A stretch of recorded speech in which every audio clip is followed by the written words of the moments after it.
Certains disent que la vie chrétienne est difficile à mener. Moi, je ne suis pas d'accord. Je pense que c'est juste impossible. Et je crois que si on essaie de la mener par nous-mêmes, on va vraiment au-delà de gros problèmes.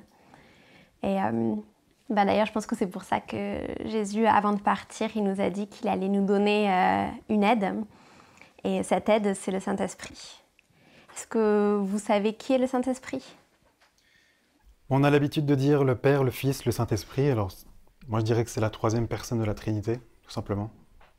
Toi ? Ouais, moi, j'aurais dit que c'est Dieu. Oui, c'est ça. Jésus a dit que le Saint-Esprit, c'est celui qui manifeste qui il est. Dans Jean, Jésus dit à propos du Saint-Esprit qu'il manifestera ma gloire, car il puisera dans ce qui est à moi et il vous l'annoncera. Donc en fait, ce que fait le Saint-Esprit, c'est qu'il nous montre qui est Jésus. Il est comme Jésus, mais il vit en nous et il ne nous laissera jamais. C'est Dieu qui vit en nous. Et est-ce que vous savez ce que le Saint-Esprit fait dans notre vie ? Ouais. Il nous dirige. Je pense que c'est la petite voix intérieure à l'intérieur de nous qui nous dit quoi faire. Oui, j'aurais dit à peu près la même chose.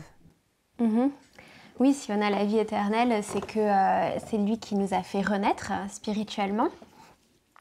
Mais comme tu disais, effectivement, aujourd'hui, c'est lui qui va nous diriger, nous guider, nous permettre de vivre la vie que Dieu a pour nous.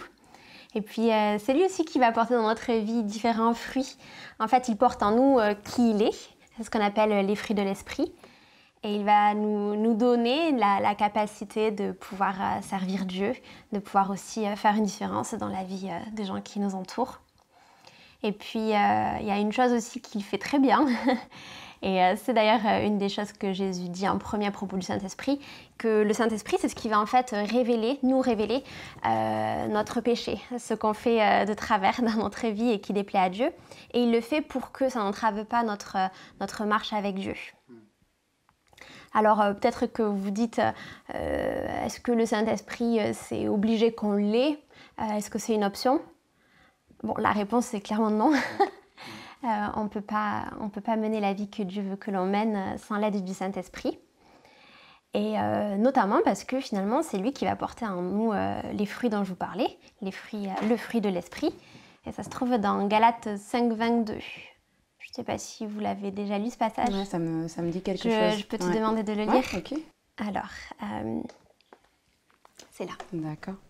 Mais le fruit de l'esprit, c'est l'amour, la joie, la paix, la patience, l'amabilité, la bonté, la fidélité, la douceur, la maîtrise de soi. Ça fait un sacré programme. C'est du travail. C'est ça, c'est du travail. Et ce travail est juste impossible si ce n'est pas l'Esprit Saint qui agit en nous. On ne peut pas porter ces fruits-là parfaitement sans lui.